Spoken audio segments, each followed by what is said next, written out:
దివ్యవాణి TV ప్రేక్షకులందరికీ శుభోదయం.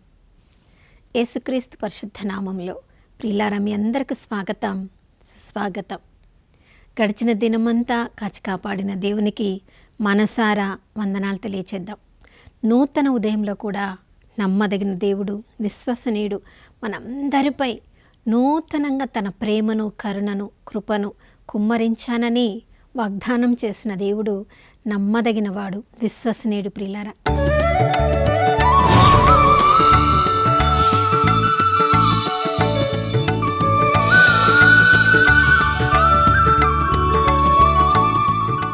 దేవుడు వాగ్దానం ఇస్తే తప్పకుండా నిలబెట్టుకుంటాడు. హెబ్రీలకు రాసిన లేఖ 10వ అధ్యాయము 23వ వచనంలో మనం చదువుతున్నాం.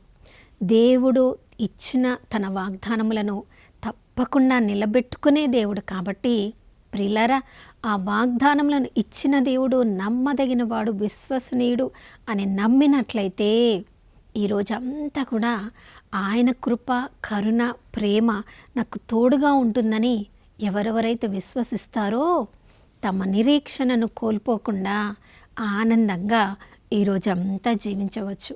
ప్రియులారా, కొన్నిసార్లు మన సొంత తల్లిదండ్రులే మనకేదేదో చేస్తారని చెప్పవచ్చు.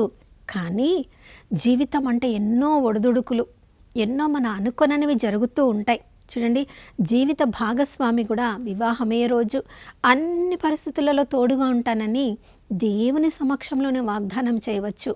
కానీ ఎంతమంది దేవుడి ముందు ఇచ్చిన వాగ్దానాన్ని నిలబెట్టుకుంటున్నారు? ప్రియులారా, కుమారులు, కుమార్తెలు కూడా తమ కోసం ఎంత త్యాగం చేసినా ఆ తల్లిదండ్రులను వృద్ధాప్యంలో ఉన్నప్పుడు మేము ఎంత చక్కగా మిమ్మల్ని చూసుకుంటామని చెప్తారు. కానీ వాళ్ళకు రెక్కలు వచ్చి వివిధ దేశాలకు వెళ్ళిపోవడము, వివిధ ప్రాంతాలకు వెళ్ళిపోయినప్పుడు ప్రియులారా, సొంత తల్లిదండ్రులకే ఇచ్చిన వాగ్దానాన్ని నిలబెట్టుకోలేరు. కానీ మనుషుడు మనుషుడే, దేవుడు దేవుడే. దేవుడు ఈ పరలోకాన్ని, భూలోకాన్ని, సమస్తాన్ని సృజించిన దేవుడు, తన రూపంలో మనల్ని సృజించుకున్న దేవుడు, ఎవరెవరైతే ఆ దేవుడి మీద ఆధారపడతారో తప్పకుండా వారికి చేసిన వాగ్దానములను నిలబెట్టుకుంటారు. ప్రియులారా, ఈ యొక్క స్వీయ అనుభవంతో పేతురు భక్తుడు తను రాసిన 2వ లేఖలో చెప్తున్నాడు. 1వ వచనం నుంచి, ఎవరెవరైతే దైవ స్వభావంలో భాగస్వాములు కావాలని అనుకుంటున్నారో, ఎవరెవరైతే ఈ లోక అన్ని రకాల ఆకర్షణలకు వాళ్ళు లోను కావద్దు అనుకుంటున్నారో వారికి తప్పకుండా దేవుని పట్ల విశ్వాసం ఉండాలి. దేవుడిచ్చే వాగ్దానాల పట్ల విశ్వాసం ఉండాలి. ఆయన అత్యుత్తములను, అమూల్యములైన వాగ్దానములను ఇవ్వడం మాత్రమే కాదు, ఎవరెవరైతే యేసుక్రీస్తు ప్రభుల వారు తను చిందిన పరిశుద్ధ రక్తము ద్వారా నన్ను నీతిమంతుడిగా చేశారని స్వనీతి ద్వారా కాకుండా దేవుడి నీతితో తమను తాము చూసుకుంటున్నారో ప్రియులారా, వాళ్ళందరి జీవితంలో అమూల్యములను, అత్యుత్తములైన వాగ్దానములు దేవుడు తప్పకుండా నెరవేరుస్తాడని తన జీవిత సాక్ష్యం ద్వారా పేతురు భక్తుడి ఉదయకాలంలో మనందరికీ కూడా గుర్తు చేస్తున్నారు. ప్రియులారా, మరి మనము ఆ దేవుడిచ్చిన వాగ్దానములను నమ్మదగిన వారంగా మనం ఉంటున్నామా? నిరీక్షణ కోల్పోని వారంగా మన జీవితాన్ని ఈ ఉదయకాలంలో ఆరంభిస్తున్నామా? అందుకనే ప్రభు ఈ ఉదయకాలంలో మనందరినీ కూడా తన వైపుకు ఆకర్షిస్తున్నాడు. మనుషులు వాగ్దానములు ఇచ్చి వదిలిపెడతారని దాన్ని చూసి మనం నిరీక్షణ కోల్పోకుండా నమ్మదగిన వాడు, విశ్వసనీయుడు, ఆయన వాగ్దానం ఇస్తే తప్పకుండా నెరవేరుస్తాడని ఎవరెవరు నమ్ముతున్నారో వారి జీవితంలో తప్పకుండా నెరవేరుస్తాడు. ప్రియులారా, ఒక జరిగిన సంఘటన ఇలా నేను చదివాను. 2వ ప్రపంచ యుద్ధ కాలంలో గ్రేట్ బ్రిటన్ నుండి న్యూయార్క్ పట్టణానికి కొంతమంది ప్రయాణికులను తీసుకొని ఒక ఓడ బయలుదేరింది. అది ప్రపంచ యుద్ధం జరుగుతూ ఉంది కాబట్టి ఆ అట్లాంటిక్ సముద్రంలో ఎటువైపు నుంచి ఎవరైనా రావచ్చు. ఎన్నో జలాంతర్గాములు, ఎన్నో పెద్ద పెద్ద నౌకలు, ఓడలు ప్రయాణం చేస్తూ ఉంటాయి. ఎవరెవరు మనకి సహాయం చేసేవాళ్ళు, ఎవరు మనకి నష్టాన్ని కలిగించేవాళ్ళు చాలా గుర్తుపట్టడం కష్టం. కాబట్టి ప్రియులారా, ఆ ప్రయాణికులను తీసుకునే వల్లే ఆ ఓడయను నడిపించే వ్యక్తి చాలా భయపడ్డాడు. నిజంగా నేను వెళ్ళాలా, వీళ్ళని తీసుకొని వెళ్ళాలా అని ఆ యుద్ధ నౌకను నడిపించే ఆ కెప్టెన్కి ఫోన్ చేసినప్పుడు, తప్పకుండా నువ్వు వెళ్ళవచ్చు, నీకే ప్రమాదం జరగకుండా మేము చూసుకుంటాము. వెళ్తూ ఉన్నప్పుడు ఎవరెవరో నిన్ను భయపెట్టినా కూడా కుడివైపుకు తిరగొద్దు, ఎడమ వైపుకు తిరగొద్దు, ఏ దారిలో నువ్వు వెళ్ళాలని మొదట నిర్ణయించుకున్నావో అదే దారిలో నువ్వు వెళ్తూ ఉండు అన్నప్పుడు వాళ్ళు సరే అని చెప్పారు కదా, వాళ్ళు చూసుకుంటారులే అని తన ప్రయాణాన్ని అయితే ఆరంభించాడంట ప్రియులారా.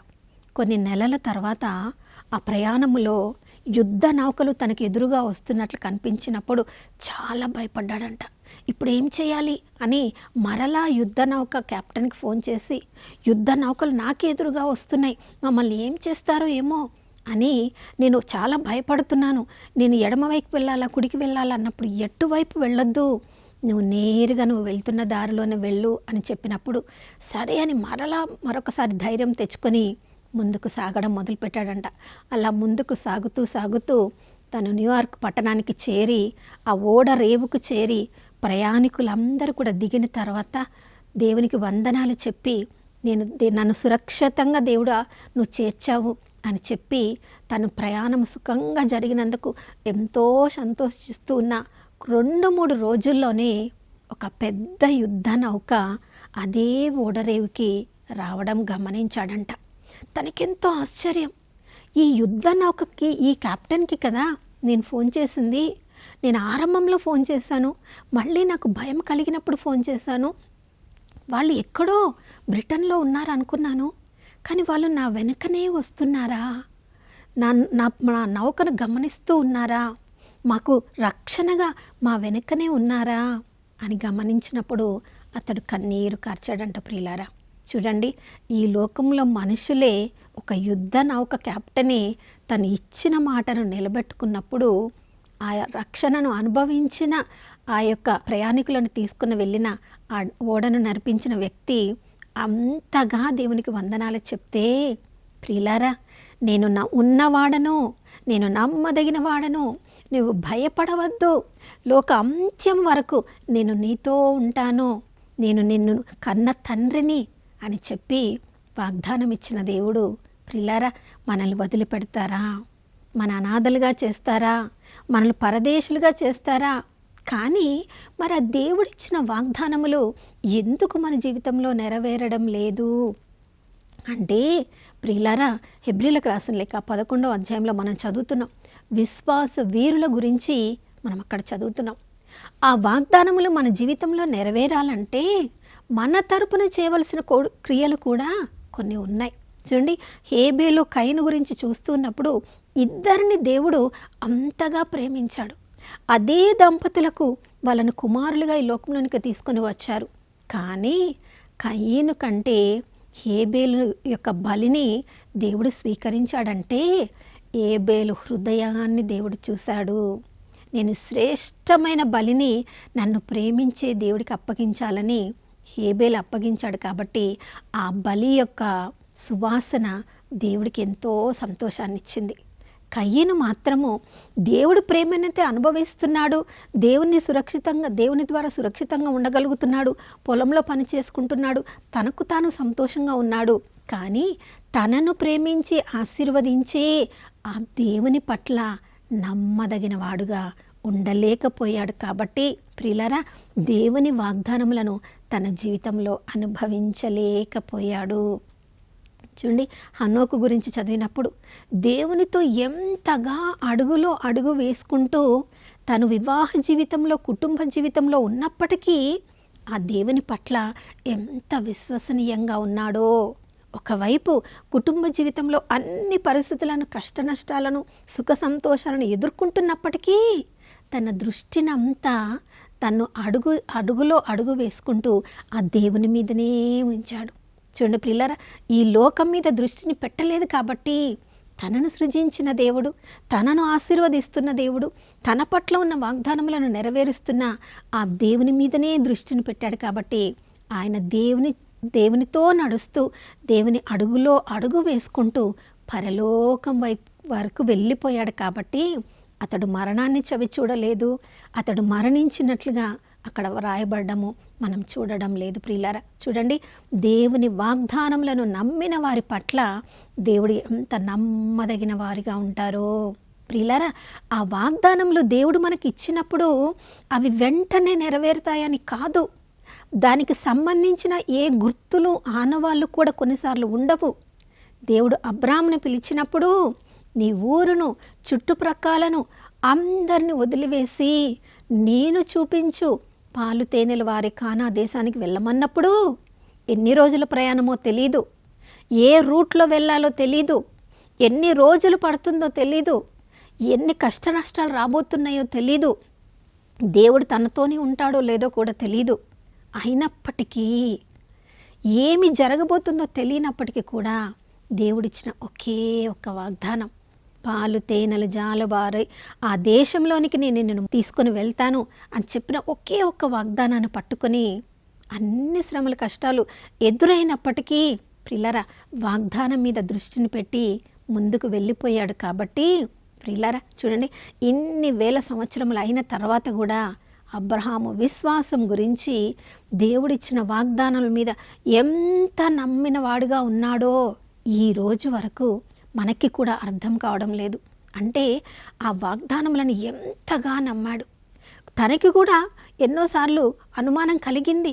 ప్రభువుతో నిష్ఠూరం ఆడాడు, ప్రభా నాకు బిడ్డలు లేరు, నా జీవితంలో ఏ మార్పు రావడం లేదు. చూడండి, ఇతరులతో ఏ అనుమానపు మాటలు పలకడం లేదు, కానీ తనను పిలిచిన దేవుడితో మాత్రమే తనలోని కష్ట నష్టాలన్నిటి కూడా చెప్పుకుంటున్నాడు. ప్రియులారా, నోవా జీవితాన్ని మనం చూసినప్పుడు దేవుడు ఇచ్చిన వాగ్దానం మీద నిలబడడానికి, తన వంతు కృషిని తను చేయడానికి, ఆ 3 అంతస్తులున్న ఓడను నిర్మించడానికి తనకున్న బంగారం అంతా కూడా అమ్మి ఉండవచ్చు, తనకున్న పొలాలన్నీ కూడా అమ్మి ఉండవచ్చు, తనకున్న జంతుజాలం అంతా కూడా అమ్మి ఉండవచ్చు, ఎవరు తనకు సహాయం చేయకపోయిండొచ్చు, అందరూ తనను చూసి నవ్వి ఉండవచ్చు, హేళన చేసి ఉండవచ్చు, తన కుమారులు కూడా సహకరించారు లేదో మనకి తెలియదు.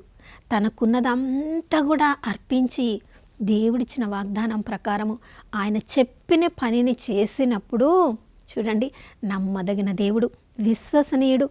నోవా నీతిమంతుడిగా ఉన్నాడు కాబట్టి అతని నీతిమంతుని తత్వమును చూసి అతన్ని మాత్రమే కాదు, అతని కుటుంబం అంతా కూడా ఆ జలప్రలయం నుండి రక్షింపబడింది. ప్రియులారా, ఆ జలప్రలయంలో రక్షింపబడింది నోవా కుటుంబం ఒక్కటే కాబట్టి ఇక భూమి విషయంలో తనకు ఎవరైనా పోటీకి వస్తారా? కావలసిన బంగారం తీసుకుంటున్నప్పుడు ఎవరైనా తన మీద పోటీకి వస్తారా? ఈ లోకంలో వజ్రాలు వైడూర్యాలు ఏదైనా తీసుకుంటున్నప్పుడు తనకి పోటీ రావడానికి ఎవరైనా ఉన్నారా? చూడండి, దేవుడిచ్చిన వాగ్దానం మీద నమ్మదగిన వారంగా ఉండి ఆయన చెప్పిన పనిలో మనము నిమగ్నమై ఉన్నప్పుడు ఈ లోకంలో మనకి ఎదురు నిలబడే, మనల్ని శాసించే అధికారము ఎవ్వరికి ఉండదు ప్రియులారా. అందరి మీద అధికారిగా దేవుడు మనకి చేస్తాడు. ఈ ఉదయకాలంలో నిన్ను నన్ను కూడా అదే ప్రశ్న అడుగుతున్నారు. అబ్రాహాములాగా నన్ను నమ్మి నేను ఇచ్చిన వాగ్దానం నిలబెట్టుకుంటానని నీవు నమ్ముతున్నావా కుమారుడా? సారాలాగా ఎక్కడో ఒక్కడ కొంచెం అపనమ్మకం వచ్చినప్పటికీ కూడా విశ్వసనీయుడైన భర్తతో అబ్రహాముతో జీవించినట్లుగా నీవు నీ కుటుంబ సభ్యులతో వాగ్దానంలను ఎత్తుపట్టుకున్నప్పుడు, బైబిల్ గ్రంథాన్ని చదివినప్పుడు ఆ బైబిల్ గ్రంథమే మనలో ఉన్న విశ్వాసపు జీవితాన్ని దృఢపరుస్తూ ఉన్నప్పుడు ప్రియులారా, ఆ యొక్క వాగ్దానములను నమ్మదగిన దేవుడు, నిలబెట్టుకునే దేవుడు మనకు తోడుగా ఉన్నాడని ఒకవేళ మనం నమ్మితే ప్రియులారా, తగిన సమయంలో తప్పకుండా తను ఇచ్చిన వాగ్దానములను దేవుడు నిలబెట్టుకుంటాడు. అందుకనే మనము కొరింథీయులకు రాసిన మొదటి లేఖ 10వ అధ్యాయము 13వ వచనం నుంచి మనం చదువుతున్నాం. శ్రమలను చూసి, శోధనలను చూసి అయ్యో దేవుడు మనల్ని వదిలేశాడా అని భయపడే వాళ్ళము కాదు, పరిస్థితులను చూసి నిరీక్షణ కోల్పోవడం కాదు, కానీ తగిన సమయంలో దేవుడిచ్చిన వాగ్దానములను తప్పకుండా మనల్ని నిలబెడతాడు. నిన్ను తోకగా ఎప్పుడూ ఉంచరు, తలగా ఉంచడానికే వాగ్దానాల మీద దృష్టిని పెట్టమని ఈ ఉదయకాలంలో నిన్ను నన్ను పిలుస్తున్నారు ప్రియులారా. మరి నమ్మదగిన దేవుడు ఏ ఏ వాగ్దానములను మన జీవితంలో అనుగ్రహించారో మరొక్కసారి వాటిని నెమరు వేసుకుందాం, మరొక్కసారి ఆ వాగ్దానములను గుర్తు చేసుకుందాం, మరొక్కసారి ఆ వాగ్దానములను చదివి మనల్ని మనము దృఢపరుచుకుందాం. నిరీక్షణ కోల్పోయిన వారమైతే మరొక్కసారి అత్యుత్తములను అమూల్యములైన వాగ్దానం మీద దృష్టిని పెడదాం. దేవుని కుటుంబంలో భాగస్వాములం అవుదాం. అటువంటి కృపను మనందరికి అనుగ్రహించమని ప్రార్థించుకుందాం. నాతో కలిసి ప్రార్థించండి. పరిశుద్ధమైన దేవానికి స్తోత్రములు తండ్రి. ప్రవ్వా, నేను నమ్మిన వాళ్ళని ఎప్పటి కూడా చేయి విడిచే దేవుడో కాదు ప్రవ్వా. మేము అనాథలము కాదు, పరదేశులము కాదు అని ప్రవ్వా. అయ్యా, మార్గం, సత్యం, జీవమైన దేవా నీకు స్తోత్రం. తండ్రి ఇచ్చిన మాటను అయ్యా మీరు నమ్మినారు కాబట్టే యేసయ్య సిలువను ఎత్తుకొని ప్రవ్వా కల్వరి కొండ మీద మా అందరి కోసం మీ రక్తాన్ని ధారగా అర్పించారు. ఆ రక్తాన్ని మా మీద కురిపించినప్పుడు అయ్యా తండ్రితో మాకు సఖ్యత కలుగుతుంది అనే వాగ్దానం నెరవేరుతుందని మీరు నమ్మినారు కాబట్టే ప్రవ్వా అయ్యా సిలువలో మిమ్మల్ని మీరు అప్పచెప్పుకున్నారు. అయ్యా, మా అందరి జీవితంలో కూడా ఆ పరిశుద్ధ రక్తం ద్వారా దేవుని నీతిలో భాగస్వాములమైన మేమందరము అయ్యా మా జీవితంలో ఏ ఏ వాగ్దానములను మీరు ఇచ్చారో అవి నెరవేరనప్పుడు అయ్యా మేము నిరీక్షణను కోల్పోకుండా నమ్మదగిన దేవుడవు, విశ్వసనీయుడవు, వాగ్దానములను నిలబెట్టుకునే దేవుడవు, తగ్గిన సమయంలో తప్పకుండా నెరవేరుస్తావని అయ్యా విశ్వాసంతో ముందుకు సాగిపోవడానికి కృపను దయచేయమని యేసయ్య పరిశుద్ధ నామంలో అడిగి వేడుకొనిచున్నాం తండ్రి. ఆమేన్. వాగ్దానం ఇచ్చిన దేవుడు నమ్మదగిన వాడు, విశ్వసనీయుడు ప్రియులారా. కాబట్టి తగిన సమయంలో దాన్ని తప్పకుండా నెరవేరుస్తాడు. కాబట్టి నిరీక్షణలో జీవించుదాం. మరొక నూతన శుభోదయంలో మనం అందరం కలుసుకునే వరకు దివ్యవాణి టీవీని వీక్షిస్తూ ఉందాం. ఇమ్మానుయేలు, దేవుడు మనతో ఉన్నారు.